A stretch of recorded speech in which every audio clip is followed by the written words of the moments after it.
घरगुती उपाय.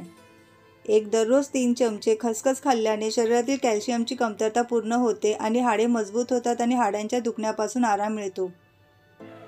2 डाळ तांदूळ कुकरमध्ये लावताना प्रथम धुवून 3 मिनिटे पाणी घालून ठेवा, मग कुकरमध्ये ठेवा. त्यामुळे वेळेची बचत होते व स्वयंपाक लवकर बनतो. 3 कांदा फ्राय करताना कांद्याला थोडा लिंबू रस लावून फ्राय केला तर छान गुलाबी रंग येतो. 4 जर रस्साभाजीमध्ये पाणी जास्त झाले असेल तर त्यामध्ये थोडे बेसन भाजून टाका किंवा ब्रेडचा चुरा टाकू शकता. 5 आपण रायता किंवा कोथिंबीर बनवताना वाढताना मीठ घाला म्हणजे पाणी सुटणार नाही. 6 ग्रेव्ही घट्ट करण्यासाठी भाजलेले बेसन वापरा. ग्रेव्हीमध्ये पिठी साखर वापरल्यास त्याची चव वाढते. चवीनुसार पिठी साखर पदार्थामध्ये घातल्यास चव चांगली येईल. 7 पाण्यात पुदिना टाकून प्या, यामुळे तुमच्या चेहऱ्यावरील सुरकुत्या दूर होतील. 8 नॉनव्हेज खाल्ल्यानंतर कधीही दूध पिऊ नये, ते शरीरासाठी हानिकारक आहे. 9 तांब्याच्या भांड्यात तूप कधीही ठेवू नये.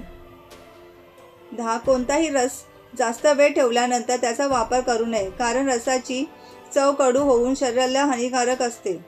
11 झोपून किंवा उभे राहून पाणी प्यायल्याने व्यक्तीचे पोट कमजोर होते.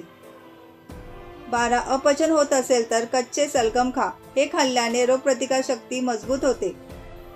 13 डाळिंबाच्या सालीपासून बनवलेला चहा प्यायल्याने सर्दी लवकर बरी होते.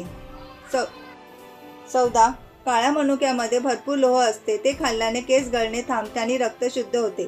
15 जेवल्यानंतर लगेच पाणी प्यायल्याने रंग काळा होतो.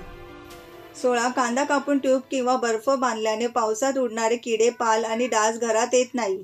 17 व्हेजिटेबल सूप जास्त खा, शरीराचे सौंदर्य वाढेल आणि टिकून राहील. 18 उकळलेल्या तांदळाचे पाणी डोक्यावर लावल्याने केस चमकदार होतात.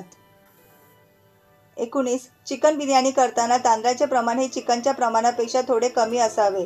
1 किलो चिकनसाठी 750 ग्राम तांदूळ घ्यावा. 20 थंड किंवा गरम खाल्ल्यानंतर दातामध्ये झिंझिण्या येत असतील तर कोमट पाण्यात तुरटीची पावडर आणि मीठ घालून मिक्स करा. धन्यवाद.